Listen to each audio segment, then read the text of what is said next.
varios superhéroes y villanos que utilizan el frío. Uno de ellos es el X-Men Bobby Drake, conocido como Iceman o el Hombre de Hielo. Pero el frío también es usado por villanos como Mr. Freeze, el enemigo de Batman, o el Capitán Frío, el enemigo de Flash. Y si hablamos de frío, el Capitán América pasó varias décadas congelado en los hielos polares antes de ser reanimado y convertirse en un superhéroe. ¿Es posible que un ser vivo sobreviva a temperaturas en las que el agua se congela como lo hacen Iceman o Mr. Freeze? ¿Es posible congelar el agua de la atmósfera como lo hacen ellos? ¿Es posible congelar a una persona y luego revivirla?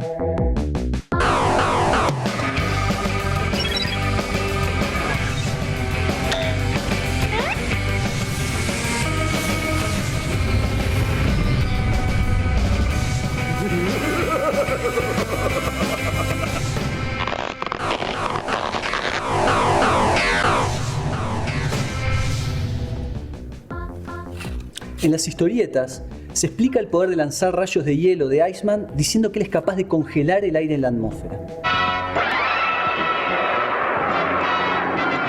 Esto es bastante complicado desde el punto de vista de la física, usando únicamente las habilidades de un ser vivo.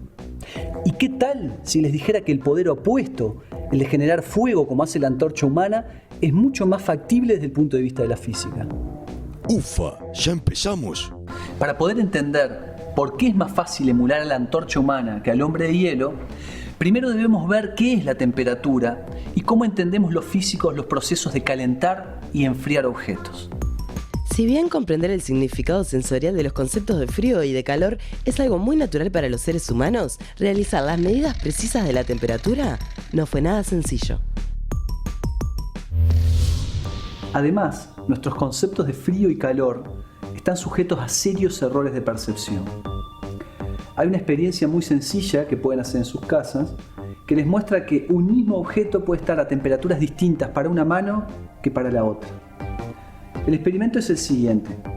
Coloquen en un recipiente agua caliente, no demasiado caliente, no sea cosa que se queme en la mano, y en el otro recipiente agua fría, por ejemplo, que pudo haber estado en la heladera.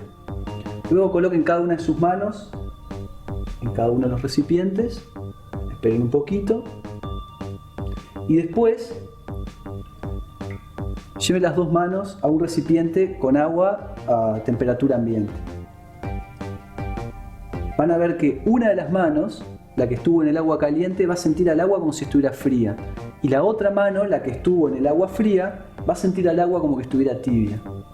Es decir, un mismo objeto, una misma temperatura, lo percibo frío con una mano y caliente con la otra. En 1597, Galileo Galilei intentó medir objetivamente la temperatura observando la altura de una columna de agua, pero los cambios en la columna de agua se debían tanto a cambios de temperatura como a cambios en la presión en el aire. Sin embargo, la idea de Galileo Galilei permitió que un vidriero holandés llamado Fahrenheit construyera en 1724 uno de los primeros termómetros modernos. Esos aparatos medían la variación de altura de una columna de alcohol. Pocos años después, surgieron los termómetros de mercurio y también la escala Celsius, que va de 0 grados, temperatura a la que se congela el agua, hasta 100 grados, su punto de ebullición. La escala Celsius es la que preferimos usar en América Latina. Y ahora algo curioso. Si bien en el siglo XVIII ya existían buenos métodos para medir la temperatura, los científicos todavía no sabían qué era la temperatura. Fue recién en el siglo XIX, con la Revolución Industrial, que empezó a surgir el interés por conocer a fondo cómo funcionaban las máquinas de vapor. Eso hizo que se le diera más importancia a la termodinámica, la rama de la física que se dedica a estas cuestiones. Como ven, por la plata baila el mono, y también la ciencia. Bla, bla, bla. ¿Cuándo vas a hablar de mis poderes? Por favor, un poco de paciencia. En una época se llegó a pensar que la temperatura tenía que ver con alguna sustancia y que aquellos objetos que tenían más de esta sustancia estaban a mayor temperatura. Por otro lado, los cambios de temperatura que se dan en dos objetos cuando están en contacto podía deberse a un intercambio de esta sustancia entre ellos. A esa sustancia se le dio el nombre de calórico. Según aquella teoría, al tomar con la mano un vaso de agua fría, el calórico fluiría desde la mano hacia el vaso, haciendo que la mano pierda calórico mientras que el vaso lo recibe y aumenta su temperatura. Esta teoría del calórico parece interesante, pero hay un tipo de experimento que muestra que no funciona. Si tomamos por ejemplo un trozo de metal y un martillo, ambos a temperatura ambiente, deberían tener la cantidad de calórico correspondiente a dicha temperatura. Si luego golpeamos reiteradamente el metal usando el martillo,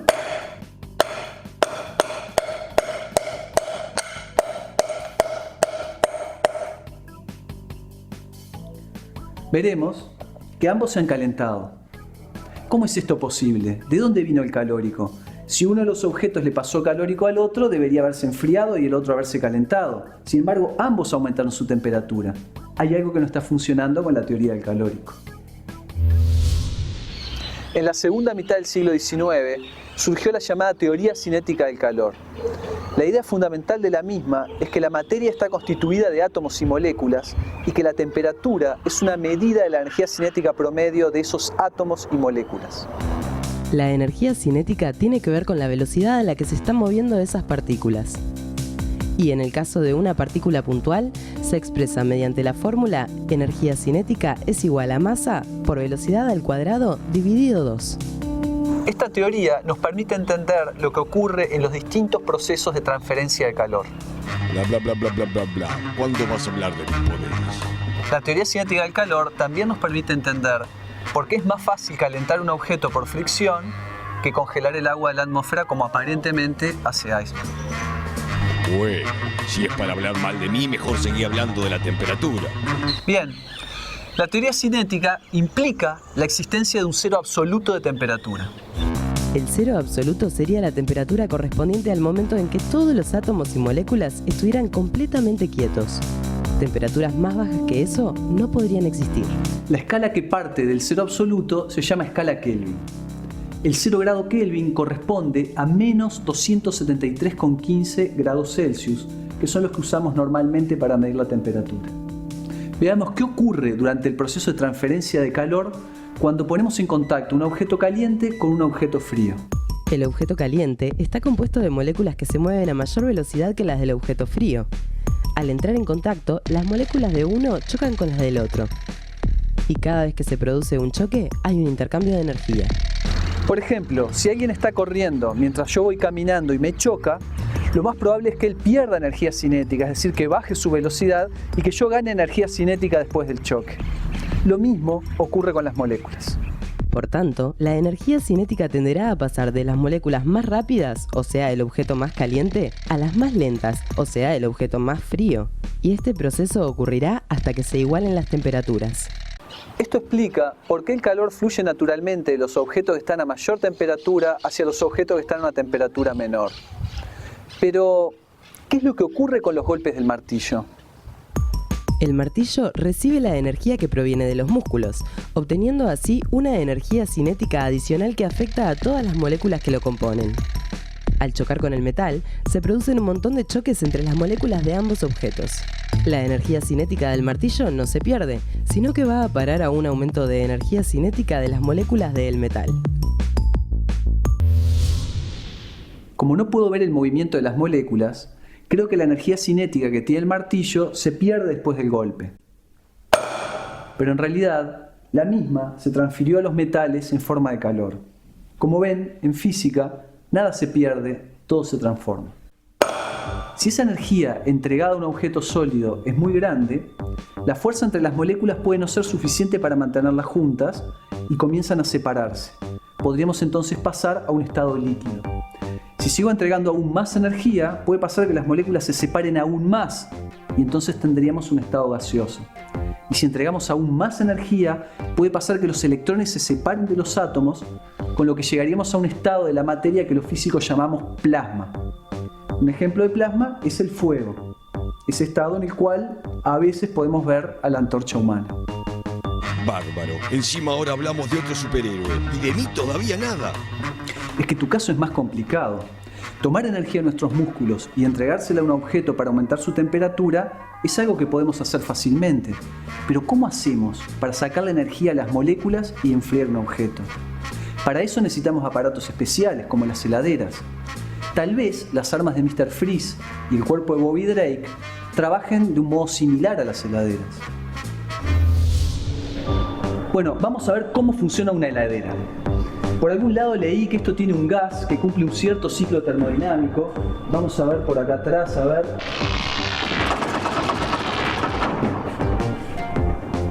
Disculpen, en realidad yo soy físico, no soy técnico en heladeras. Lo que sí me importa decirles es que para poder enfriar la parte de adentro de una heladera, tiene que calentar otra parte. Todo el que tenga una heladera en su casa sabrá que la parte de atrás se calienta bastante, la zona donde está el motor.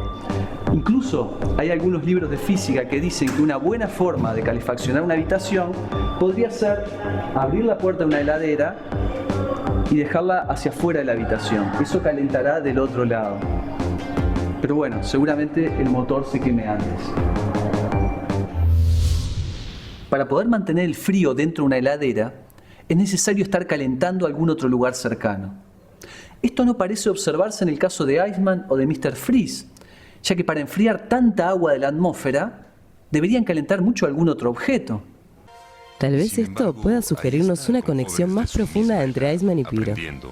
Algo que pueda explicar su historia de amistad y enemistad que se ve, por ejemplo, en la película de los X-Men. Tal vez el fuego de uno sea la contraparte necesaria del frío congelante del otro. Pero hay otras formas de enfriar objetos, sobre todo si tenemos en cuenta que la idea es bajar la velocidad de los átomos y las moléculas. Para el próximo bloque, los invito a ir a uno de los puntos más fríos del universo. Más frío aún que los polos. Más frío que el espacio interestelar.